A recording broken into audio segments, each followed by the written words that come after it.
effectiveness of collective action and shared responsibility. Let us carry forward this spirit of ambitious and collaborative effort to build a Kenya where education remains a powerful tool of inclusive empowerment and a national transformation program. In this endeavor, let us take special care to ensure that no child, regardless of their background, is denied the opportunity to learn, the opportunity to grow, and the opportunity to succeed.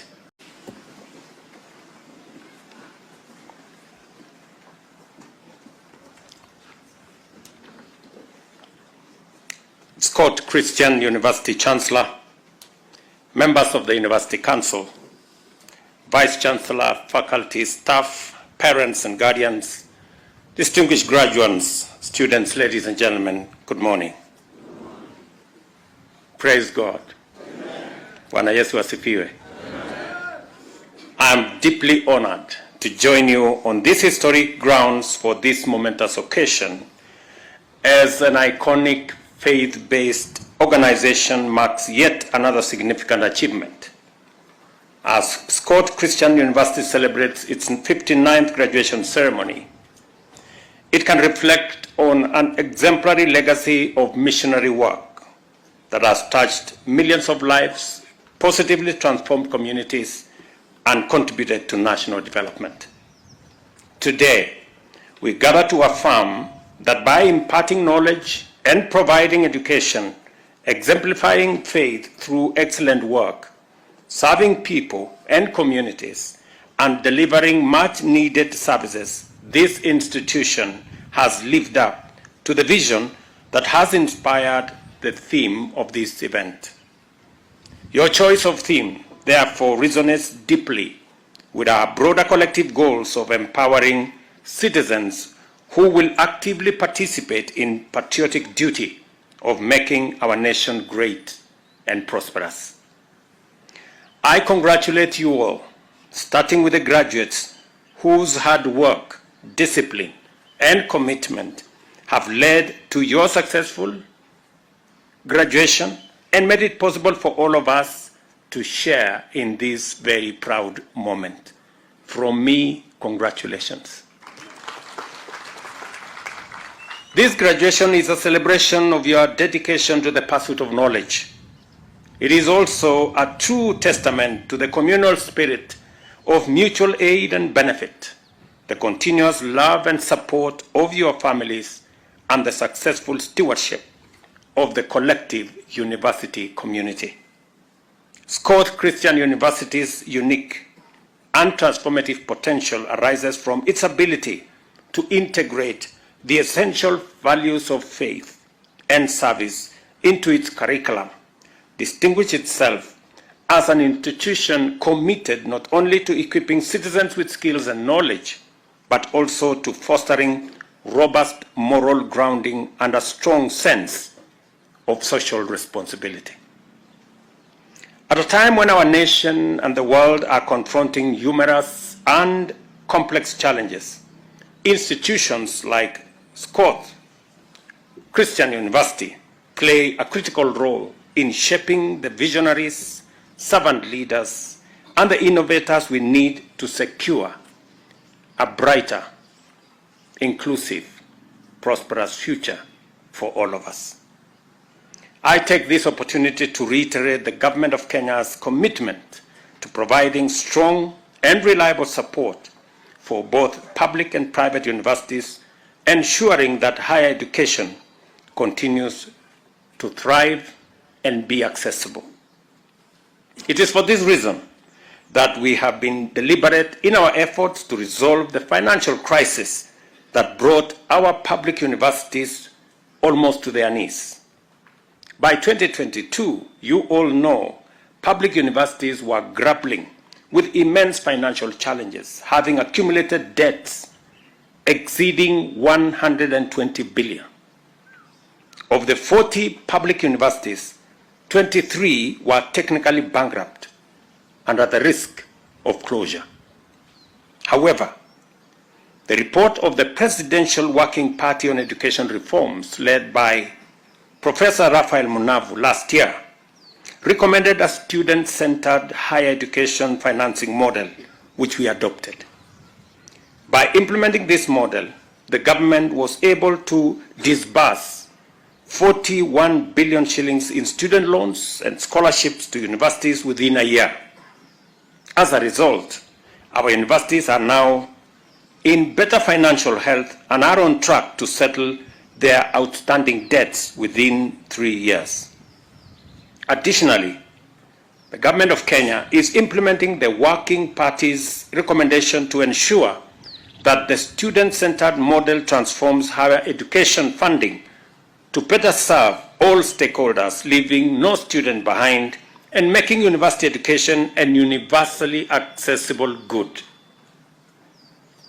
I know for a fact, and I have been briefed here, that this university suffered from the old model's deficiencies, and that today the government of Kenya owes this university upwards of 460 million. I know it has done big damage to this university, and that is why I took the responsibility to sort out the challenges that bedeviled the old model. The old model almost brought many of our universities to closure.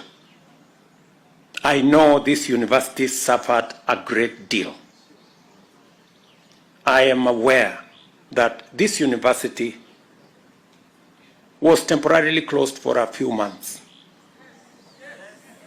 And it was not right, because we were responsible for the huge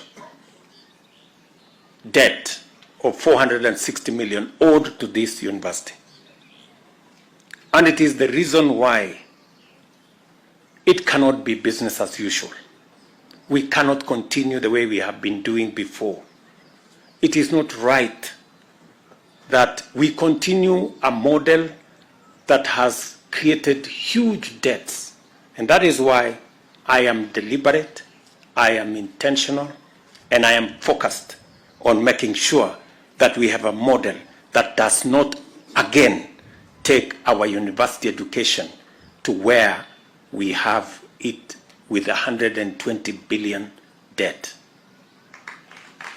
I am very clear in my mind, and I have worked with all the vice chancellors to make sure that we have a model that makes university education accessible but puts it on a sound financial footing. It is also important to confirm that all students, including the young men and women studying at Scott Christian University and other private universities, are also eligible for financing under the model and can access loans from the Higher Education Loans Board. I want the students in Scott to know, as I do all other students from private universities, that though we may not continue with government-sponsored students being sent here because we haven't paid for those who came here before, but all students that are here today, you can apply and you will be given higher education loan from our Higher Education Loans Board, so that you too can be beneficiaries. As we navigate the changes brought about by the transition to the student-centered higher education financing model, I urge universities to exercise patience and understanding with students. The spirit of human consideration is especially critical given the additional challenge posed by litigation, which could disrupt the implementation of the model. Therefore, I appeal to universities to allow students to sit for their end-of-semester examination while awaiting the resumption of full disbursements once the process gives direction on the matter. The presence of such a dynamic group of people and their remarkable achievements attest to the power and effectiveness of collective action and shared responsibility. Let us carry forward this spirit of ambitious and collaborative effort to build a Kenya where education remains a powerful tool of inclusive empowerment and a national transformation program. In this endeavor, let us take special care to ensure that no child, regardless of their background, is denied the opportunity to learn, the opportunity to grow, and the opportunity to succeed. I encourage the graduates to practice the values acquired here in their personal and professional lives. Remember, knowledge will always open doors, but it is faith that will empower you to overcome social, economic, political, cultural, and technical challenges, while service to others paves the way for leadership and greatness. As Matthew 23:11 reminds us, the greatest among you will be your servant. Therefore, I urge you to be leaders who transform society, champions of integrity, and ambassadors of positive change. Whether you find yourself in the corporate world, public service, community work, or entrepreneurship, hold high the torch of Scott Christian University and let your work stand out as a shining testament to excellence, compassion, and purpose. Congratulations to you once more for this great achievement. It is my first time to be in Scott Christian University compound. And I must admit that it is an opportunity that God has given me to be here. I am clear in my mind that I am not here by accident or chance. I am here because God has determined that I should be here, and so that I can make a difference in this great university.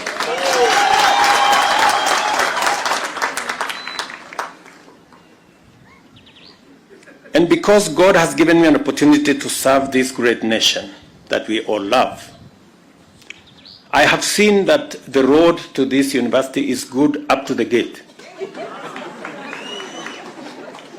And beyond the gate, the road is different.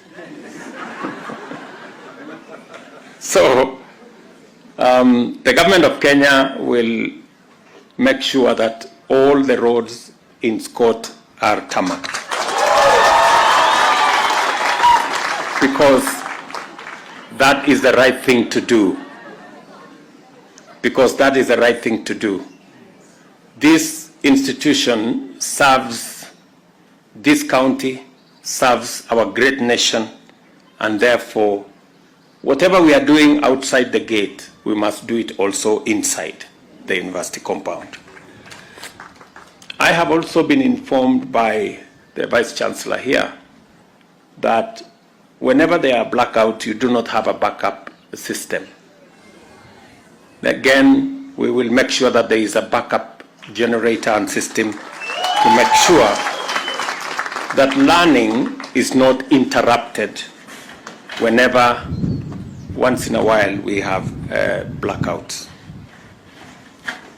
Let me also confirm that among the graduates here today are people graduating from ICT training.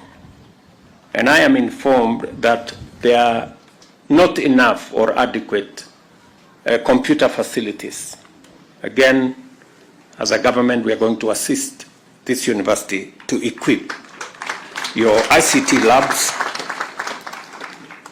and 100 computers will be delivered to make sure that our ICT learners join in the big program that we have to create a digital ecosystem that not only supports our service delivery, our digital jobs program, but also digital commerce that will inform our entrepreneurship and our business environment. I have also talked to the university management, and we are going to see what we are going to do about the huge debt owed by government of Kenya, not just to this university, but to other private universities and indeed public universities, so that we can correct the wrong that went into the funding of our university education and make sure it is on sound footing and that every child in Kenya has a chance, a good chance at life, because they have access education. And that goes all the way to our primary schools and secondary schools and TVETs. We have hired almost 56,000 teachers, and as I talk to you, this month we are hiring another 20,000 teachers. And again, I know there are graduates here who are teachers, and we will consider some of you in our program. So as we do this, we must build a firm foundation for our education, because education is the greatest equalizer. It makes the children of all Kenyans, irrespective of where they come from or their financial status, all our children are equalized by education. And number two, education is what sharpens our human capital. We have the best asset as a country is our human capital, and the best way to sharpen it and make it fit for purpose is to make sure that we have the correct education, accessible, affordable, and relevant. So I am truly happy to be here. And as a member of this church, or the church that sponsors this institution, I will mobilize other members of this church, business people, friends, to see to it that we put Scott on sound financial footing. So going forward, we will sort out the challenges that face this institution. You can take that in confidence. And I want to assure the students who are continuing in this university that we will make things different, because God has given me a chance to come here. To the leadership, faculty and staff of Scott Christian University, a big thank you for your dedication to work of educating upcoming leaders and nation builders. Hongera and thank you to all the parents, guardians, and well-wishers here today for supporting these graduates in their journey and contributing in many ways to their success. Keep up the good work. I wish all of you a happy festive season, a Merry Christmas, and a happy 2025. Asanteni sana, thank you very much, and God bless you. Okay, I am reminded here that there was a request for lunch. We will have lunch. There is no problem.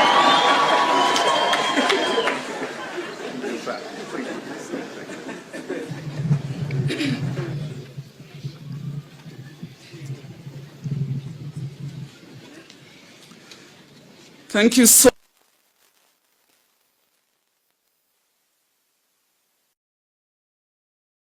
Welcome back to Scott. We love visitors and we love you, so we want you to come back.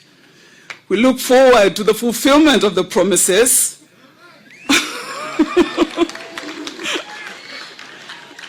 And we'll be praying for you in return. And now it's time for the presentation.